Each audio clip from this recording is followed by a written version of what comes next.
Maybe nobody needs them, Daniel. If you do any questions, raise your hand. Daniel will get those to you. I did email those out to you guys on Thursday morning. I think I did. That was the plan anyway. We're in Genesis chapter 22. Genesis chapter 22. This is probably one of the most familiar and one of the most important chapters in the book of Genesis. So it's going to be good for us to go through this tonight. Before we get started, let's go ahead and bow for a word of prayer. God, we are grateful for your word. We are grateful that you preserved it for us. We're grateful for this incredible example of faith we have in Abraham's life. And we're grateful that it gives us so much insight into what you did in offering up your son on our behalf. We thank you for the forgiveness that we have through Jesus. We pray that we will be grateful for that every day, and we will share that with others as well. Help us as we study this evening that we will get from this text what you would have us to get from it, and we'll apply it to our lives so that we can honor and bring honor and glory to you. Through Jesus we pray. Amen. All right, so Genesis chapter 22 is where we begin. Genesis chapter 22. So it starts out that it says, after these things that God tested Abraham. And he called Abraham by name, and Abraham said, "Here I am." And then God says to Abraham in verse 2, "Take now your son, your only son Isaac, whom you love, and go to the land of Moriah, and offer him there as a burnt offering on one of the mountains of which I shall tell you."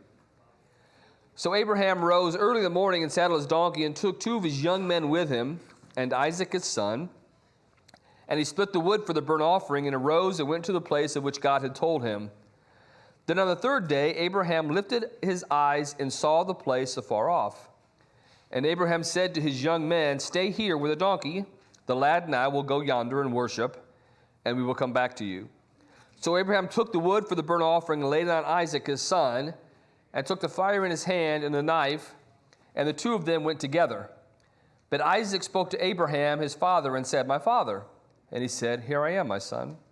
Then he said, "Look, the fire and the wood, but where is the lamb for a burnt offering?" And Abraham said, "My son, God will provide for himself the lamb for a burnt offering." So the two of them went together. Then they came to the place of which God had told him, and Abraham built an altar there and placed the wood in order. And he bound Isaac his son and laid him on the altar upon the wood. Now, one of our next questions is going to be the similarities, I think it's question 3, between the account we have of Abraham offering up Isaac and the Jesus being offered up by Abraham. So I want to sort of stay out of that as we answer question number 1. So question number 1 is pretty simple question, pretty broad question. What amazes you about God's request and Abraham's response just in the first 9 verses? So if you have an answer to that, go ahead and raise your hand, and a microphone will be brought around to you. Speak into the microphone so we can all hear you, and they can hear you online as well. We got 3 right here. We got Debbie, Mike, and David. So the left side, stage left anyway, is going to take over. Go ahead, Mike. I think just a human sacrifice, taking a life, is just abhorrent to everything God is about. Yeah, that is shocking to us when we see this. Now, later on in the law, he's going to forbid this, right, from offering human sacrifices, saying he's not going to ever require that by anybody. David also has one in the back. Go ahead, Debbie. That was the first thing I was going to say. I just had never heard of God requesting or wanting a human sacrifice, so that was kind of like a shock. But the other thing is just, as far as Abraham's response, there's not a thing said. It's silence until it says early the next morning he got up and prepared and went. And I just find that also just jaw-dropping, because most of us would have a million questions. I would. Yeah, I mean, I think that's a great point. You have Abraham doesn't question God about this at all. At least we don't have any record of it. And he's not beyond talking to God and discussing with God, what about for 50? What about for 45? What about for 30? 20, 10. And so he had that conversation when it was to save the city of Sodom, but he doesn't have that conversation with God at all at this particular point. And not only there's no questioning as you bring out, there's also no delay. You know, that might be a day I want to sleep in. You know, the next day, God has asked me to do something very, very, very, very difficult. Instead of rising up early in the morning and getting that wood chopped and getting on my way, I might want to, you know, maybe God will change his mind. Maybe, you know, maybe he'll come up with some other idea if I procrastinate this. But, you know, he doesn't do that. And so I think that's very, very phenomenal in the way Abraham handles this. David. Well, I just wanted to say that God never required a burnt offering of a human as a sacrifice. That's just not like God. He wouldn't do something like that. Yeah, and later in the law, I mean, he says plainly he will never do that. They should never do that to false gods. I mean, God knows where this is heading. But if you stop for a second, that is an easy thing for us to stand back and say, yeah, that's just asking too much. I mean, God did offer up Jesus, you know, in a very heinous way. Another one that I have before we get to Brian is just that very first phrase there. God tests people. That just is shocking to me. It's scary, right? And when I was thinking about this for myself, I have to be honest.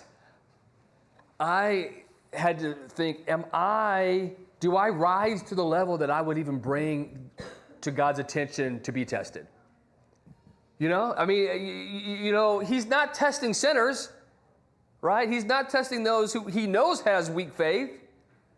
We always say that the devil isn't after the people in the world, right? The devil's focusing all his attention on those who are right with God. And so you look at this idea with God testing people. Do I rise up to the level where God even would consider me worthy of a test necessarily like this? Is my faith strong enough where he would say, yeah, Dwayne, I'm gonna test him on this? Just the thought that God tests us is sort of scary to me. You know, I don't know if it is to you, but it sort of struck me this time as I read it that, you know, God's testing Abraham. And we know that he does that, but sometimes maybe I don't think about it enough. To think about, especially in the moment, it's hard to actually say, all right, this could just be a test. I got to figure out how God wants me to respond to this. Brian? Yeah, going along with your point about the test, I mean, Abraham and Sarah, they thought Ishmael was the chosen child. And God went through all this trouble of sending an angel and just telling them, no, that's not the one. Like, you're going to have a child, and they laugh, and God rebukes them for their lack of faith, and he finally gives it to them. And if he's a teenager here, then they've had all this time to develop a relationship, and they love him, and now, I'm taking him away from you now. That is really amazing and surprising. Yeah, you have this idea that God waited. You know, if he is a teenager, the range of how old Isaac could be is pretty broad here. Probably not the little kid that we picture sometimes. At least a teenager. Jewish tradition has him at 30. You know, so nowhere in the Bible does it tell us that, but Jewish tradition has us at 30, probably 12 to 15 at least. So you have this idea that they have this relationship with him, and it's sort of reminiscent going back to Ishmael. When Ishmael was sent away, he was a teenager. So Abraham had a hard time with that. You know, he didn't want to send him away, and so I think all that enters into this. But you also, I think this could have worked to Abraham's advantage because he's had 12 to 15 years to recognize how much God has done and to grow. And sometimes we need time to let things marinate. It may not at 3 or 5 or 7. It may have been a different challenge for Abraham. Now, you know, he's older and he's had a chance to look back at his life and see how many times God has delivered. And so that might be why there's no delay and why he's better able to handle this. So you don't know how it would have turned out otherwise, but I think that's interesting to at least think about. Joe? One thing that I don't know if the language is like this, but it says, so Abraham rose early in the morning. He slept, presumably. If somebody said to me, you're going to offer Stephen, Jay, or Will, I'd be up all night praying. Yeah. That's what I would be doing. But he was able, to your point, somewhere there was enough faith for him to rest. And like you said, sort of coupled with what you said, I'd be getting up late to do this. I wouldn't be getting up early, but he was able to sleep. That's amazing to good me, point. knowing what tomorrow may bring. Yeah, I mean, I didn't have that on my list, but that's a very, very good point.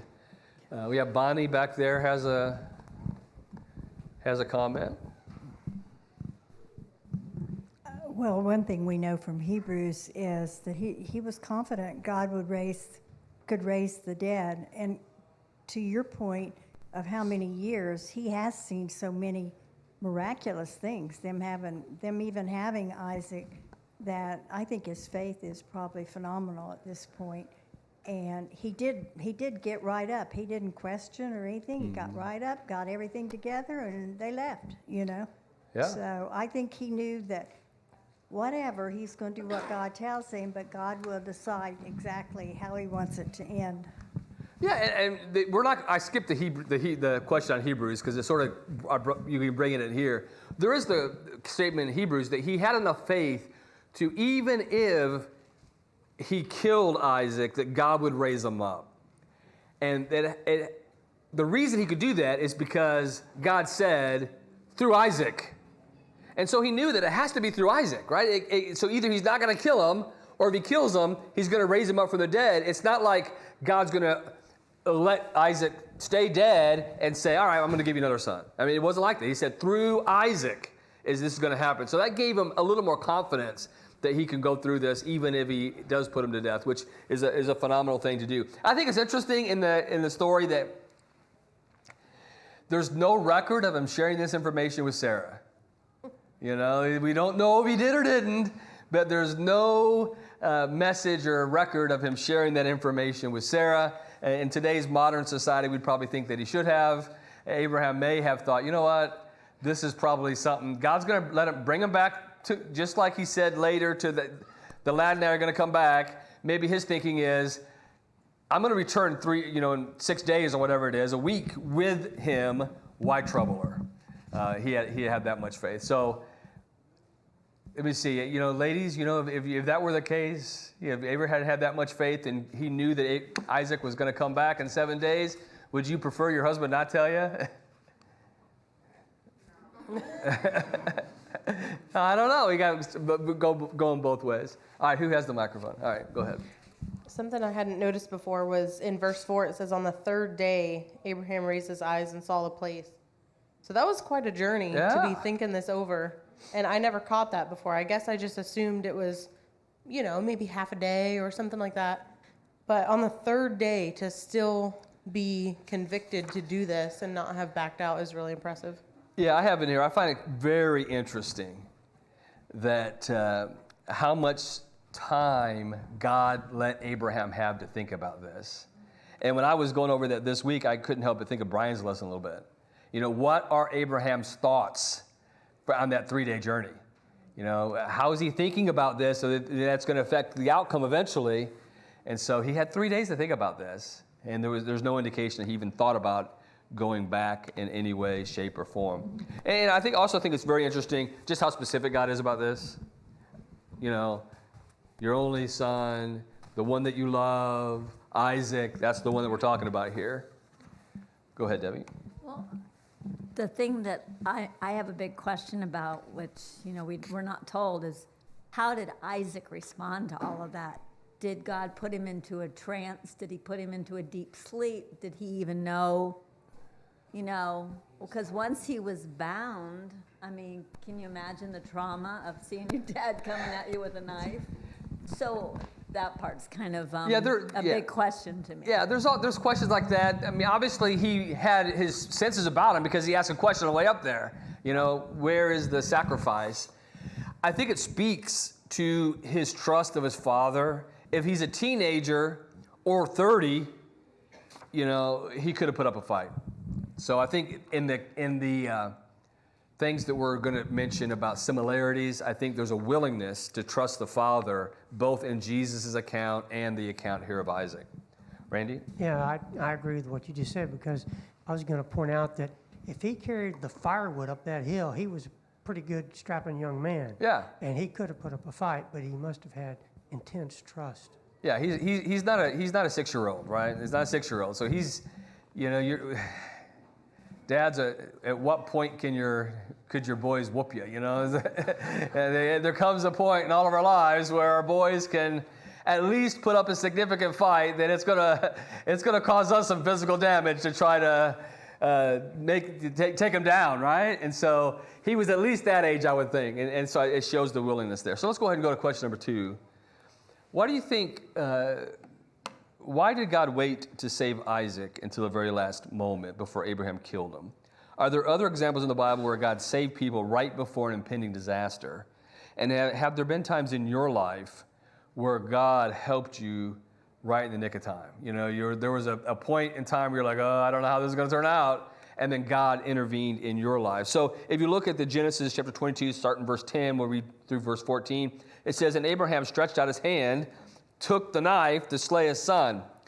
But the angel of the Lord said to him from heaven, Abraham, Abraham. So he said, here I am. This is the third time in this passage Abraham responds with that, here I am. The first time the Lord calls him, when Isaac asks him where the lamb is, he says, Father. He says, here I am. And then now in this case too. Verse 12, and he said, do not lay your hand on the lad or do anything to him, for now I know that you fear God, since you have not withheld your son, your only son, from me. Then Abraham lifted his eyes and looked, and there behind him was a ram caught in a thicket by its horns. So Abraham went and took the ram and offered it up for a burnt offering instead of his son. And Abraham called the name of the place, the Lord will provide, as it is said to this day, in the mount of the Lord it shall be provided. So what do you guys have there for question number 2?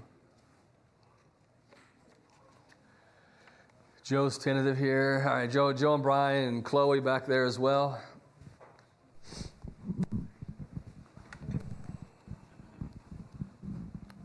All right, Joe, you first, and then Chloe.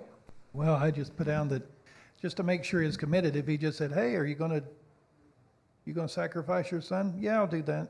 Yeah, I think I'll get around to that. Maybe that was one part of it. And I think another thing is, Bonnie was mentioning his faith.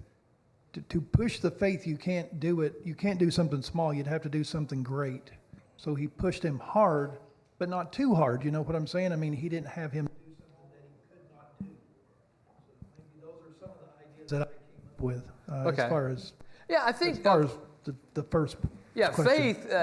If he would have stopped somewhere along the way, there could still have been doubt in our minds and the Jewish people's minds, maybe even in Abraham's mind himself. But God took it to the very end so that there's no doubt that Abraham was willing to offer up Isaac. And I think if he's going to be the father of the faithful, and really, he believed God was kind of from righteousness, is back in chapter 15. But this is where the proof is. This is the proof to everybody else, including himself, that yes, Abraham was a man of faith. Brian? I guess to the last part of the question, because obviously I agree with that first answer.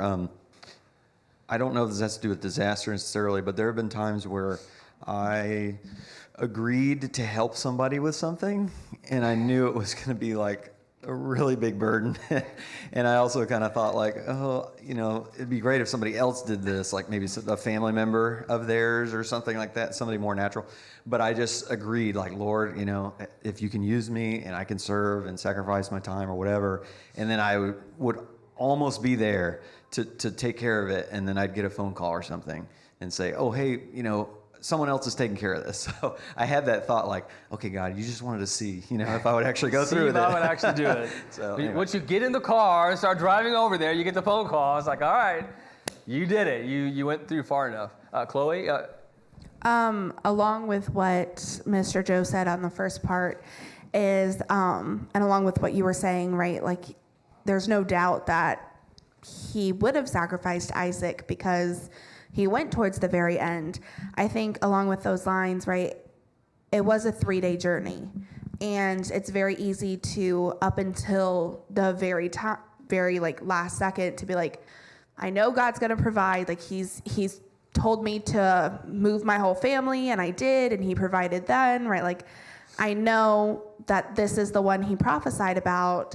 So it's easy to still convince himself until like he has the knife and he's going to kill his son. And then that is where a lot of like doubt will set in, and a lot of like people could be like, you know, like Job at the time was like, God, how could you do this? And so I think it's saying like, seeing if Abraham is going to turn at that very last second and doubt God. Yeah, and the way that it's worded to me, it appears it is like right in the nick of time, that he had made the decision. And, you know, the quarterback hand is going forward. If it's I mean, it was like his hand was he was committed. This wasn't like, you know, he was committed. And when he was committed like that is when the angel spoke. Will? To answer all three parts of this question, first off, not just the fact that it was a great act of faith testing on my dad's part and Chloe's, but just the fact that I would imagine that God wanted to see it happen, see that he was willing, not just know that Abraham was willing to go through with it, before he decided to, quote unquote, change his mind and say, you know what, you don't have to do it. And I ban that happening to anyone for altar sacrificing. Second part, the only thing I can think of as far as examples in the Bible elsewhere is when David was dealing with his lust for Bathsheba and went too far with it. And before his heart solidified to stone, I feel like sometimes I feel like that's the moment when God decided to send the prophet or servant, I can't remember, but to say, you are the man that is doing that. You are the man that's starting to become like that. And as far as times in my life where God helped me right before any disaster, this is more like a turning point that God helped me overcome in my life. Being autistic and having ADHD, life isn't exactly a smooth line. I'd assume it's no different for everyone else, but in general, it's definitely that way for me. When I was close to the point of making my parents doubt if I'll ever be able to be as independent as I am today, somehow I had a change of heart. Somehow I gradually became what I needed to be what I am today, and it just didn't stop from there. Well, good. Thank you for sharing all those. Are all great answers. As far as the second part of this question, the Bible is really filled with examples like this. You have when Jehoshaphat is being surrounded by the people of Ammon and Moab and Mount Seir. He goes to the tabernacle and says, God, we can't do anything about this. I mean, it's going to have to be you that does this. We can't do it. When they have to dig the trenches, you know, the king has already said, we're toast. You know, God has called us out here so that we could be killed by our enemy, and God just steps in right at that moment in order to do it. I think of the widow who is getting ready to have one last meal with her and her son, you know, and she's asked to make the cake for Elijah. I mean, this is it. How much closer can you get to say, this is my last meal, you know, after this, we're just going to sit down and die. And yet God intervenes by sending Elijah to her. And then even in our text earlier, when Hagar is sent out, what does it say? I mean, she puts him over there, and she leaves a bow shot away because she didn't want to watch him die before God intervenes. So there's lots of times in the Bible, I think, where God does wait until the moment of desperation in order to save us. And probably all of us at some point in our life has, you know, been at a point, whether it's financial or relationship or whatever the case may be, where you're like, man, if God doesn't help, I don't know what's going to happen next. You know, I'm at the point where I need God to intervene, and God does that. So I think we serve a God that will allow us to get to the point of needing to trust Him with all of our life. And that's a good point to be sometimes, because that's what allows us to handle the next challenge that comes our way with a little more faith. All right, anything else on question number 2? All right, we got Dave over here.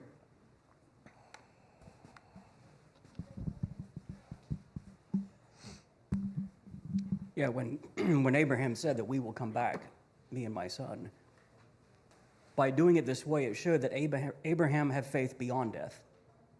Abraham was not convinced that God was going to stop his hand at any point. Right. But he was convinced that were his son to die, that God would return it to him, return him to Abraham. Right. And like you said, we come to the brink. Well, what happens when we go over the brink? God's there too. Right. Yeah, good point. Good point.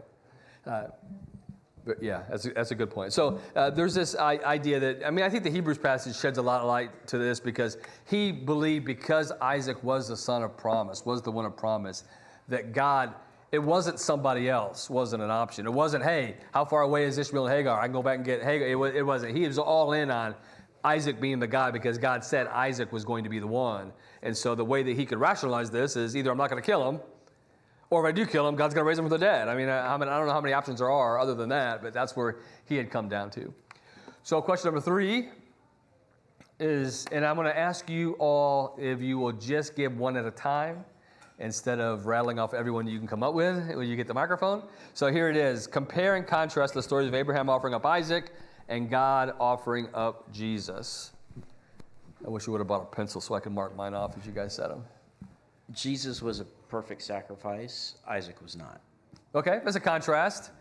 Jesus was blameless and perfect, and Isaac was not. I had a similarity sort of along those lines, is neither one of them deserved to die, right? Now, Isaac didn't do anything to be worthy of them. You acted so poorly. You were disobedient. You were rebellious against your parents, and so you're going to be killed for that. It wasn't a punishment for something Isaac did, and Jesus didn't deserve to die either. So neither one of them deserved to die. Debbie? The big contrast I see is that Isaac didn't have any choice in the matter. Jesus went willingly.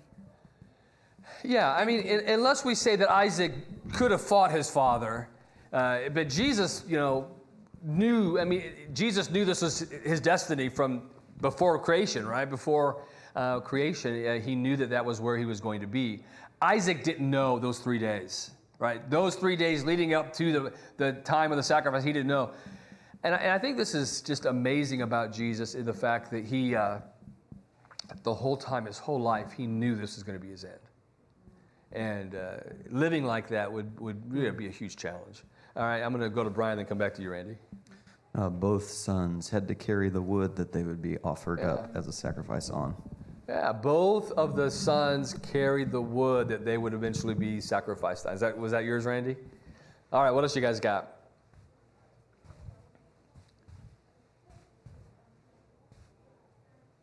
All right, Chloe has one. They were both prophesied sons. Okay, and yeah, prophesied and promised.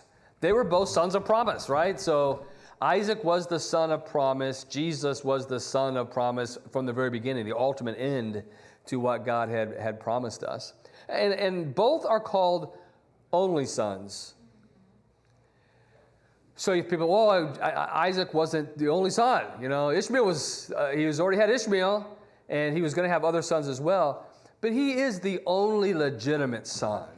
He is the son of promise, the only legitimate son, the only son that came through Sarah, his legitimate wife.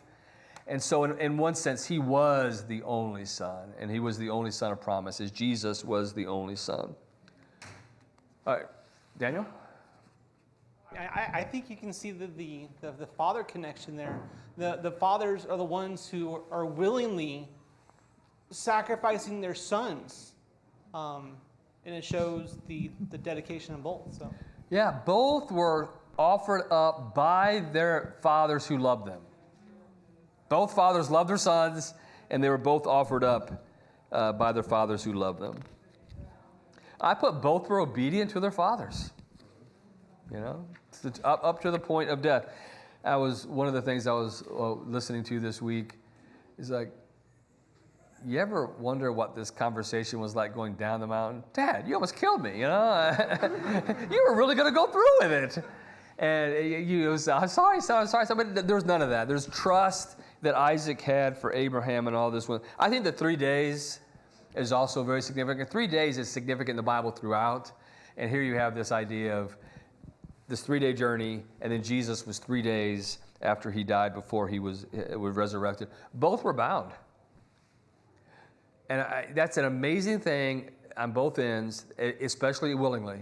If Isaac willingly allowed his father to tie him up and to put him on that altar.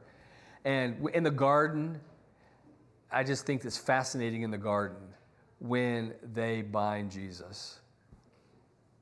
Because he just put a man's ear back on, right? And so he willfully allows himself to be tied up and taken where they wanted him to go. In both cases, oh, I'm sorry, Chloe, go ahead. I didn't realize you had the microphone. In both cases, somebody requests that the burden not be there, right? So Abraham doesn't want the burden of having to kill his son and having to go through this. And Jesus, asks God if there's any other way this could be done, do it. Right. Right? Very good, good. But then they both go through with it. Yep, very good. All right, we have Rachel up here.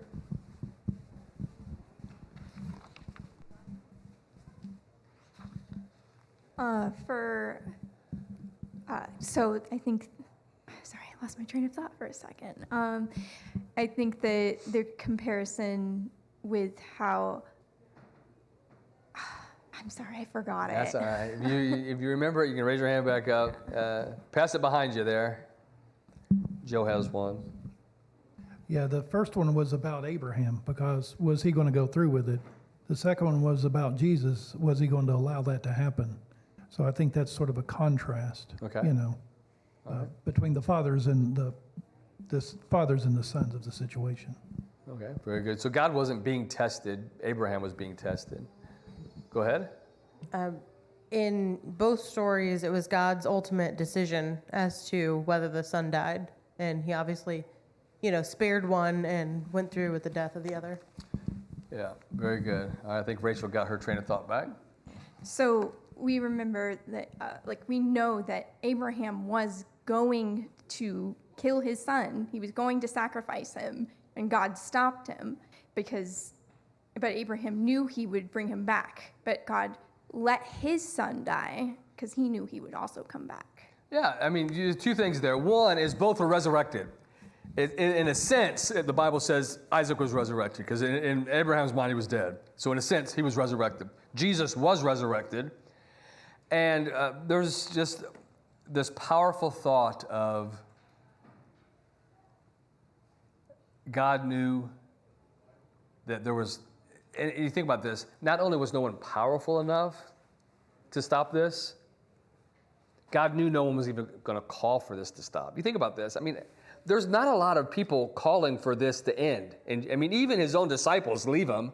Nobody's standing out there and saying, stop this. This is an injustice. Don't do this. And nobody with the power said, no, I'm not. And how many times did Pilate have the chance to do that, right? And he wanted to, but he didn't. So God went through this knowing it wasn't going to stop. He was going to go there. And there's a song that we used to sing in a church we were in. I really like it. I think I probably read it to you before, but it's no palace, no jewels, no kingdom to rule, no crown of majesty, no throne and no robe, no silver, no gold, no courts of royalty. Yet the King of Kings left heaven to become a lowly man. He left all heaven's glory to fulfill his Father's plan. He still came just for me. He still came, knowing all he would endure. He still came, disregarding every cost from the manger to the cross. He still came just for me. He still came. No family, no friends to help at the end. No out, no substitute. Much pain and much hurt to give love and worth. He bore our sins and grief. Yet the hope of what he offered so outweighed what must be done. He chose to be my victor and assured my pardon won. So you get this point where there's no substitute. There's no ram. I mean, God was pleased with the burnt offering of the ram. It was a substitute that pleased God fully. When it came to Jesus, there was no other substitute. There was nothing that could, no one, no angel, we've already talked about, no human being, no priest, no high priest that ever lived. Nobody could have substituted on that particular occasion. Jesus had to go through that on the cross. And I think that is, to me, the major contrast, is that there was no substitute for Jesus.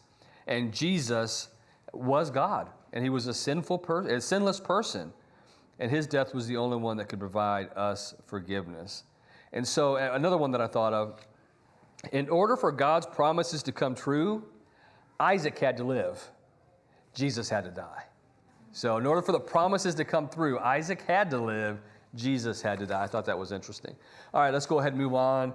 We'll look at question number 4 in just a second, but I want to point out here that chapter 23 is sort of a transitional chapter to get us to a point where we're going to leave Abraham and pick up, not really with Isaac, but pick up with the next major character, which is going to be Jacob. We looked at this chart early on in our first lesson together, but we noted Isaac is an important character, but he doesn't get a whole lot of his life covered in the book of Genesis. You have 7 verses we talked about that described his verse. We have the whole chapter 24 that we'll talk about on Sunday. Brian will talk about on Sunday, where they're finding a wife for him, but it's almost like he just doesn't come into that story even to the very end, where they bring the wife back to him. And then you just don't have a lot of verses recorded for him on this particular location, and we're going to transition to even. So this says that there's a lot of time here. We have Terah's genealogy, which takes us down at the end of chapter 25, which is mostly talking about Abraham, and then you have this genealogy. We told you these are all Toledos. This is what the word is here, and then you have the ancestral narrative of Isaac, and it looks like Isaac gets a lot of time. But really, in chapter 35, Jacob's already taken over. You have the birth, you have the selling of his, Esau selling his birthright, and so the narrative is already starting to follow Jacob at that particular point. So in question number 5, we skipped, I think, question number 4, is what does chapter 23 show us concerning God's promise to bless Abraham? A couple other things before we get into that. Chapter 23 records the death of Sarah and the burial of Sarah. She is the only woman whose lifespan is communicated in Scripture. She was 90 when Isaac was born. She was 93 when she demands Hagar is sent away. And we have no record of what happened the last 34 years of her life. Nothing is recorded during that 34-year time period. And she dies at 127. The same is sort of true of Abraham. Abraham has only 2 times anything is mentioned that happened in the last 38 years of his life, from the time he was 137 till the time he was 175, and that was finding the wife for Isaac and being married to Keturah. So question number 5 is, what does chapter 23 show us concerning God's promise to bless Abraham? All right, Brian, and then we'll have to speed through the rest of that after this. Well, while he's blessed them greatly in so many ways, this shows that the land promise, it doesn't look like it's going to be given to him and Sarah in their lifetime. Yeah, and he prophesied about it. God told him that earlier. It was going to be 400 years before they inherit all of it. I have here that at this point, when he's asking for this land to bury his wife, the response is, "You are a mighty man, a mighty prince among us." And so God had blessed him to the point where everybody around knew that he was something different about Abraham. God is blessing Abraham. And then when the particular person is chosen, the field that he actually chooses, and they're bickering over price, it's not really a bickering over the price that I don't want to pay, or I want you to pay more. He says, "No, my Lord, hear me. I give you the field and the cave that is in it. I give it to you in the presence of the sons of my people. I give it to you. Bury your dead." So there's this great reputation he has there. And this is really the only property that he has in the land, is the cave and the field and the trees. It specifically mentions that around the cave and the field belong to him. And then question number 6, can you think of some other times where there was a prophecy that the evil of the Amorites has not been filled? Sometimes I think that Abraham goes to the land of Canaan and it's just awful. Everybody there is awful, terrible. But we get glimpses how when God said their evil is not yet full, we get some glimpses of that. And I think this is one of them, where these people say, "Hey, whatever you want of all the land that we have, it's yours." What else have we already seen that you can think of? Actually, we're out of time. You have, Heth's response is, it's 400 shekels. What's that between us? And I think he didn't mean it to get more. Go ahead and ring it, Ryan. Abimelech, he gave gifts to Abraham. He didn't want to take another man's wife, right? It wasn't his intent, the integrity of his heart. So you have Abimelech isn't a rotten, awful, lousy person. There's still good in him. You have the alliance that we didn't cover in chapter 21 very well that he makes with them. You have Melchizedek, who is a priest and a king. He's living in the land at this time. And then you have those 3 Amorite brothers. So you have a Hittite, then you have the Amorites, and you have others, that the Philistines. You have a representative of the Philistines that is there as well that aren't all bad. All right, so Brian, questions in the back? All right, questions in the back for Sunday. Thank you, everybody.